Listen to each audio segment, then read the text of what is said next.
Hi everyone, my name is Modibola Amosu. I am currently a postgraduate student of the University of Lagos, where I am currently studying educational psychology. And today, we'll be reviewing the book of Marion Itohan titled In the Eyes of the Storm. And here with me is Olayinka Sharon Fair. I'm a final year law student at the University of Lagos. The Calm Before the Storm. Life at that time was simply peaceful. My home was filled with laughter, prayer, and the kind of ordinary moments that seemed so numb, yet so precious when I look back. My husband and I shared dreams, hopes, and the quiet assurance that tomorrow would always be better. We were deeply grateful to God for the blessings in our lives, our family, our church, our friends. There was a rhythm to our days, a sweet harmony that gave no hint of what was ahead. If anyone had told me then that a storm was gathering on the horizon, I would have laughed it off. Everything seemed stable, secure. In this moment, I often whispered prayers of thanksgiving. I thank God for giving me such a partner, such companionship, and such love. The days were ordinary, but in their ordinariness, they were extraordinary.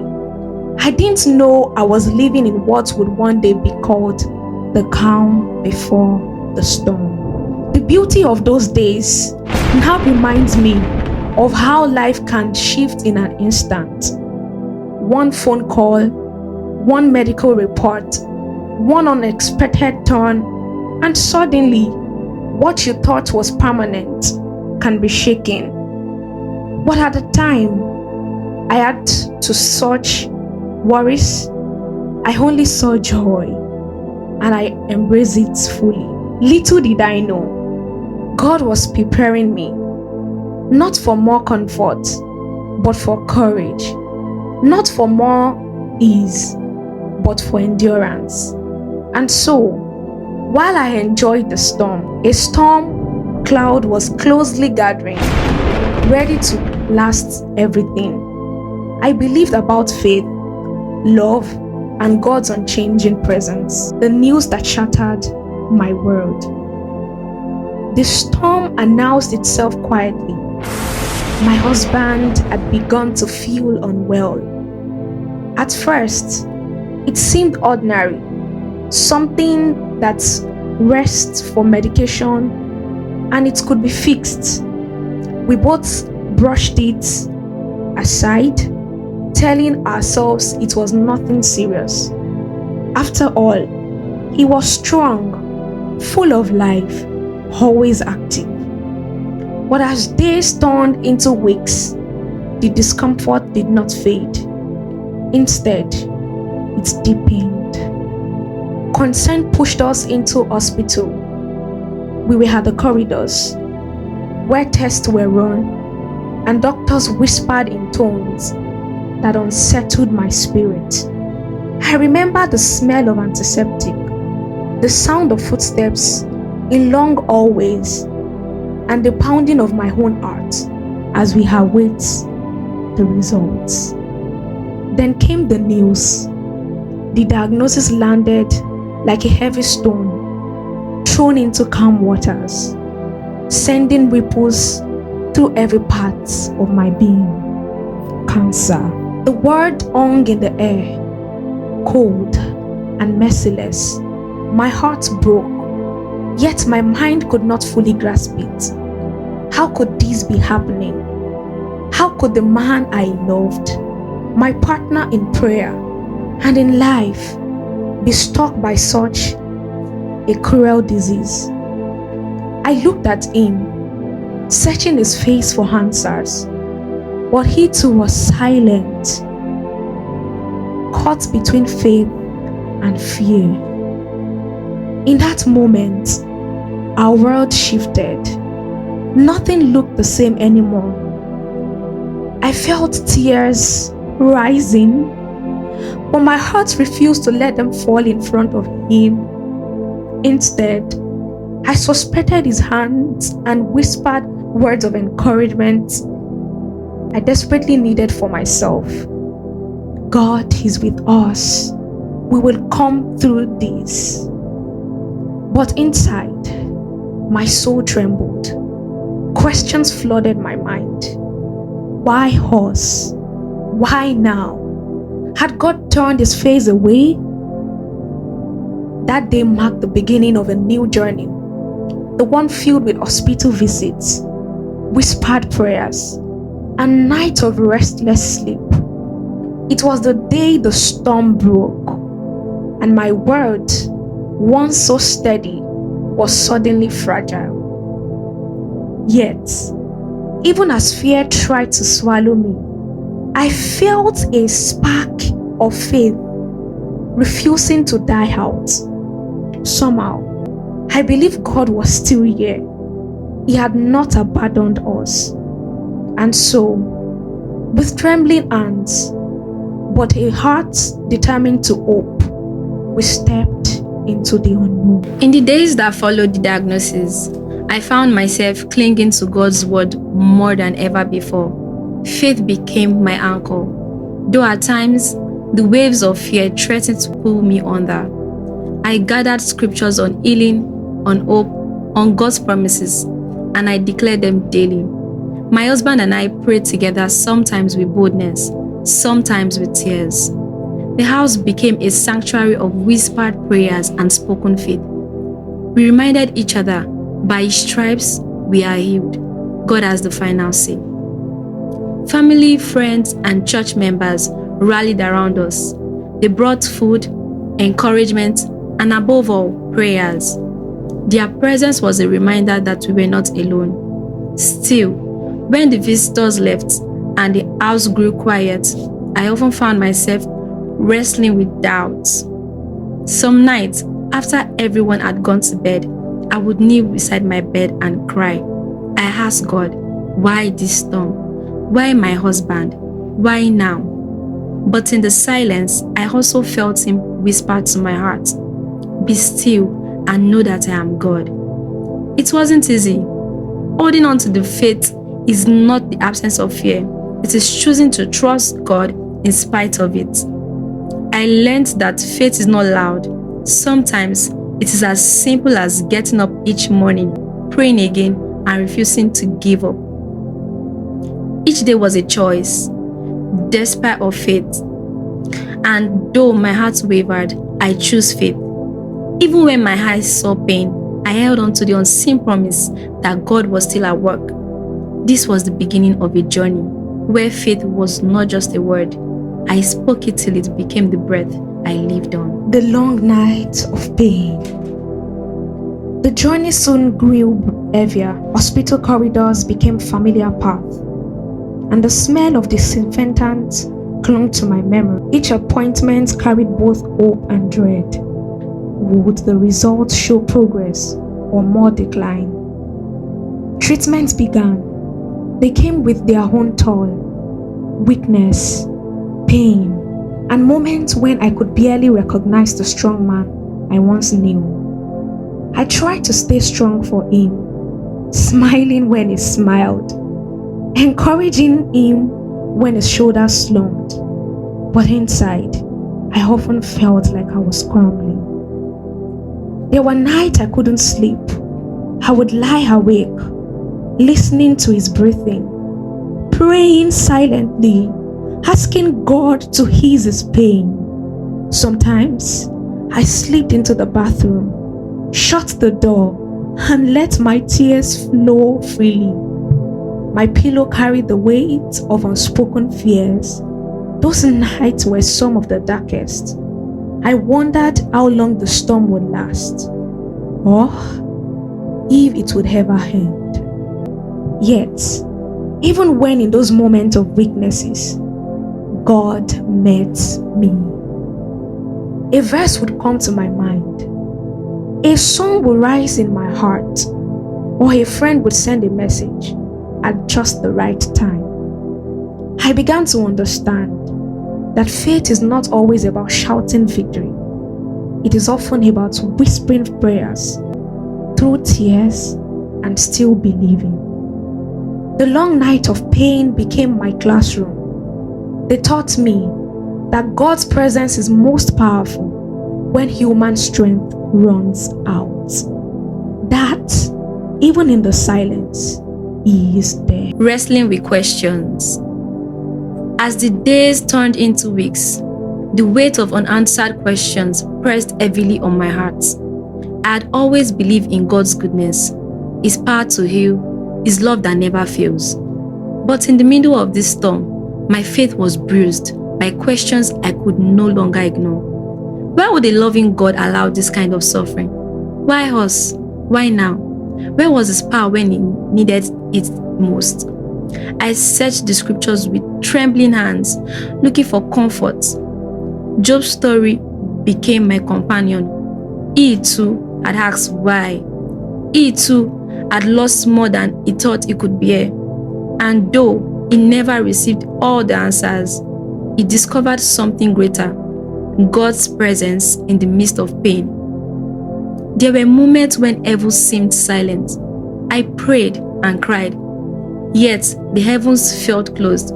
I confessed healing scriptures, but the pain remained. It felt like walking through a valley where lights could barely reach. But in those quiet struggles, I learned that faith does not mean having all the answers. Faith means holding on to God even when the answers do not come. I began to see my questions differently. They were no longer signs of weak faith, but honest cries of a child to our Father. And somehow, in that honesty, God met me. Not always with explanations, but with peace. Not with reasons, but with His presence. I wrestled with my questions, but I did not let go of God. Like Jacob who wrestled through the night, I held on, whispering, I will not let you go unless you bless me. And in that wrestle, a new kind of strength was born. In the eye of the storm, somewhere along the journey, something unexpected happened. It was not that the storm ended. No, the wind still hollowed. The nights were still long, and the pain still pressed in. But in the very center of it all, I found a strange calm.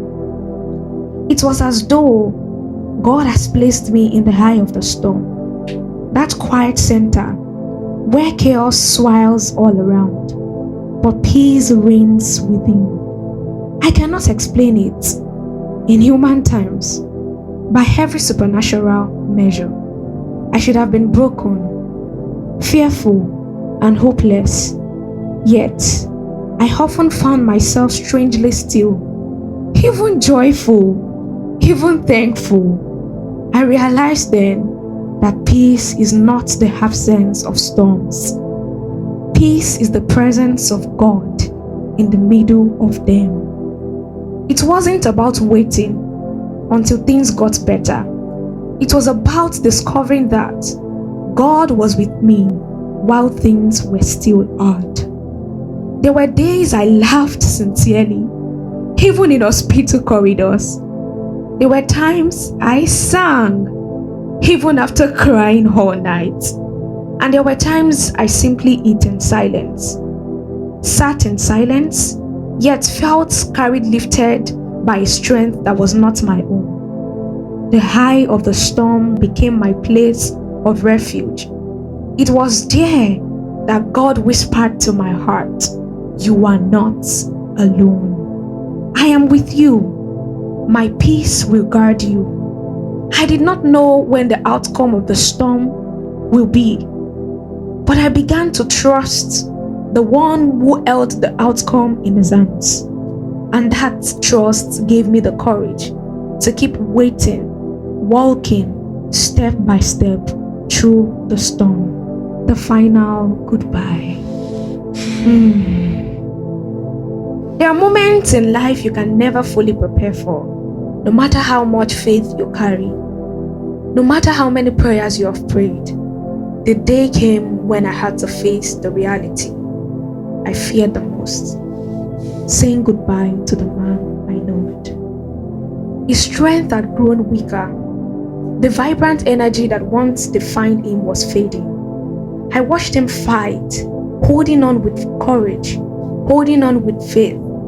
But I also saw the toll it had taken on his body. My heart broke with every labored breath, every quiet sigh. In those final days, time slowed down. Every word mattered. I hope it's not what I'm thinking. In the eyes of the storm, the emotions are real. In those final days, time slowed down. Every word mattered. Every touch, every glance carried internal weight. We spoke less, but our silence was full of love, full of memories, full of prayers that word could not carry. I sat by his side, holding his hand, whispering scriptures, singing softly the songs he loved. I wanted him to know, even in his weakest moments, that God was near, and so was I. Then the moment came. The room grew still. His hand, once so warm and firm, slipped into a quiet rest. His eyes closed gently, as though he had fallen deep asleep. And just like that, he was gone. The finality of it hit me like a crashing wave. My chest ached, my tears flowed freely, and yet, in the midst of my heartbreak, I felt his sacred presence. It was as if heaven itself bent low to carry him home. The final goodbye was the hardest thing I have ever faced. But even in that painful situation, panting and wailing, I sensed God's whisper again. I am with you. You will not walk this valley alone. A mother's burden, a daughter's hope. Storms do not only affect the one going through them, they ripple through family. For Marion, her daughter became both her tender spot and her greatest source of courage. Every hardship reminded her that she was not just fighting for herself, she was laying a foundation for her child. Her tears turned into whispered prayers, and her endurance became silent lessons her daughter would one day understand. Her thoughts also went back to her own mother. She remembered vividly that there were 4 children, raised by a single mother, who bore the weight of responsibility with quiet strength. It was not easy, yet each one of them turned out well, growing into men and women of good profession. That memory encouraged her deeply. If her mother could raise 4 alone and succeed, then with God's help, she could stand strong for her own daughter too. In those reflections, she saw how storms are not endured in isolation. Mothers, daughters, and families all carry pieces of the journey, and sometimes the history of resilience becomes the very push needed to face today's battles. But as for me and my household, we will serve the Lord. Joshua 24:15. Coming full circle. Looking back, Marion began to see her life differently. Every wound, every loss, and every tears had become stepping stones into a greater strength. Storms no longer looked endless. Instead, they became seasons of preparation. Our daughter now symbolized hope, proof that love can bloom even in broken places. Our mother symbolized deep roots, a reminder that faith and hard work can carry a family through impossible odds. And she herself became the bridge, a survivor whose life testified that pain can be transformed into purpose.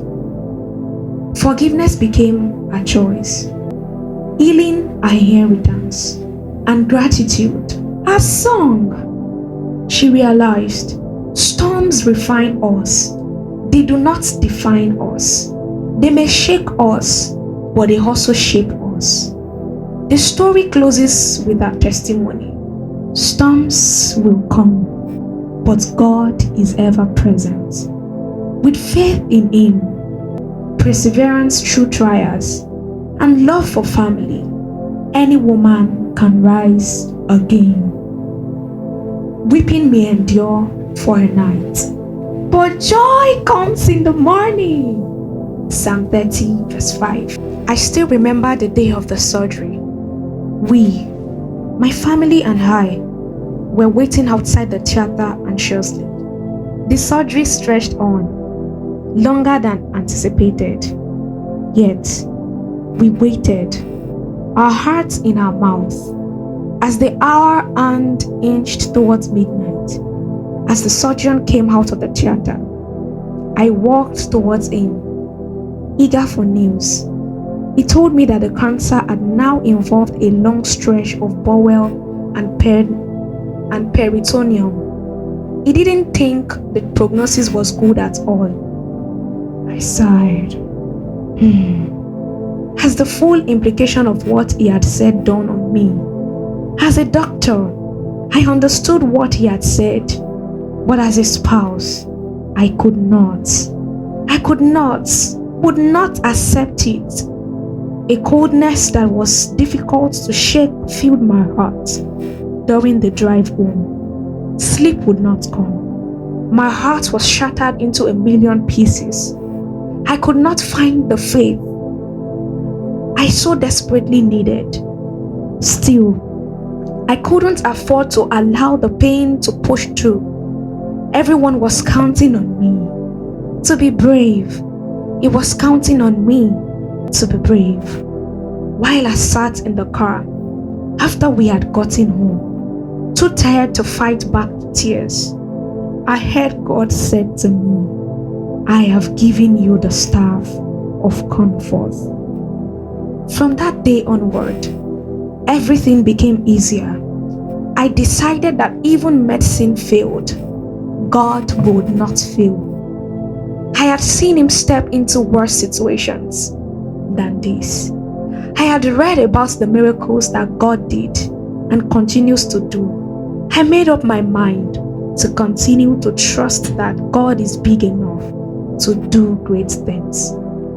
About a week after the istomy, he had a breakdown of the chronic anastomosis and developed intra-abdominal abscess, collection with sepsis. He had to go in for another surgery during the COVID-19 pandemic lockdown. I woke up one morning to a strange message from Yemi. I tried calling back, but I was unable to reach him. Then, an unlisted number called me to inform me of the sudden worsening of events. Yemi needed supplemental oxygen and possible intensive care unit care. I was stuck over an hour from the hospital without any means of transportation. Intensive care unit care alone was going to cost about 500,000 naira for just 3 days. I did not have the money, and I did not know where to raise 500,000 naira in a couple of hours. I sank down to the floor, hyperventilating and feeling completely helpless, with tears streaming down my face. All I could say, over and over again, Jesus, I don't know what to do. Please help me. Suddenly, as though someone stood beside me and whispered the next course of action, I knew what to do. A few calls later, an online prayer group was formed for round-the-clock prayers concerning Yemi. As we kept on praying, we began to see God do wonders. The money we needed was raised by willing donors in a couple of hours. Subsequently, the prayer targets we set before were met. For instance, post-surgery, he was stable, did not need ICU care, and was eventually weaned off oxygen. In addition, over time, The intra-abdominal drain was removed as it was no more active, and we were able to buy the antibiotics that were prescribed.